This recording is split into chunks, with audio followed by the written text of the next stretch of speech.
Assalamualaikum warahmatullahi wabarakatuh. Perkenalkan, nama saya Padi Horonisa, Prodi Ilmu Komunikasi. Di sini saya akan menjelaskan tentang sarana komunikasi partai politik umat Kristiani di Indonesia periode 2004-2009. Umat Kristiani adalah salah satu yang memiliki andil dalam sejarah Indonesia. Salah satunya partai politik.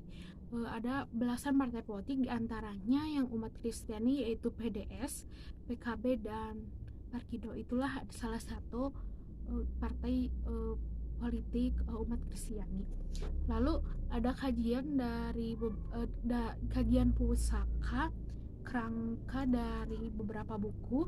Yang pertama dari Minanto Nugroho Agung dan J. Ferry A.A. Lempas ed.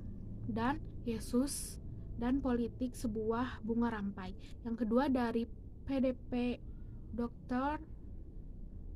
Jan S. Aritonang, Sejarah tentang Perjumpaan Kristen dan Islam di Indonesia. Dalam beberapa buku tersebut tidak memiliki nilai teologi dan apotis. Yang buku-buku tersebut juga dipertegas oleh PD Latuhai Tumao bahwa memelihara, menjaga, dan mengembangkan suatu masyarakat tidak akan lepas dari yang namanya partai politik. Lalu disimpulkan juga oleh Andres A. Yewan G.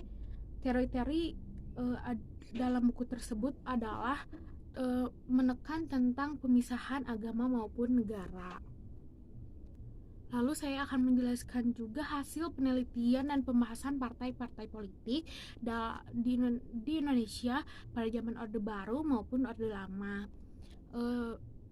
Pemilu pertama di Indonesia dilakukan pada 1945. Pada tahun itu, sejak maklumat menyuarakan tentang adanya partai politik, tradisi Partai Umat Kristiani dalam kabinet pun berlanjut pada saat Sukiman, yaitu mereka memiliki 5 kursi di DPR RI. Lalu pada masa Orde Lama adalah masa-masa sulit bagi partai politik umat Kristiani dalam perjalanan Parkido. Mereka hanya mengikuti 2 tahun, yaitu pada tahun 1955 dan 1971. Lalu pada Orde Baru, suara Parkindo berada pada urutan 6 dan Partai Katolik pada urutan 7. Itu pun adalah hasil dari suara sahnya, karena ada kebijakan dari pusat pemerintahan juga dan sebagainya.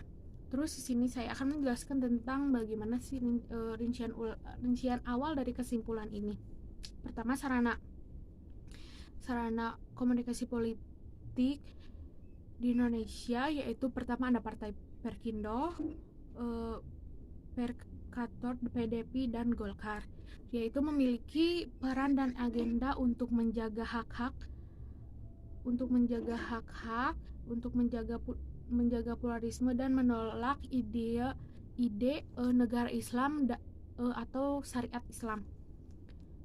Dan Partai Umat Kristiani juga pada periode 2004-2009 memiliki partai, itu Partai Damai Sejahtera.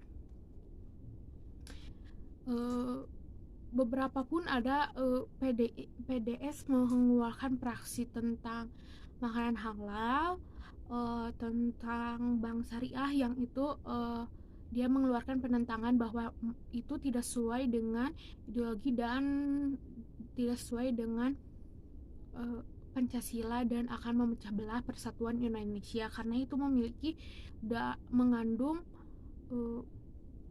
syariat Islam. Lalu kesimpulan dari semua percakapan ini adalah gerakan partai politik memang sangat memberi warna kepada sejarah Indonesia, terutama bagi partai politik umat Kristiani. Bukan hanya memberi kontribusi sebelum kemerdekaan, tapi Partai Umat Kristiani memiliki kontribusi sesudah kemerdekaan. Agenda-agenda Partai Umat Kristiani juga sangat watchdog bagi kaum mayoritas di NKRI, karena memilih bangsa Indonesia mahal dan harus dipertahankan. Sekian penjelasan saya tentang review materi tentang sarana komunikasi politik umat Kristiani pada periode 2024. Wassalamualaikum warahmatullahi wabarakatuh.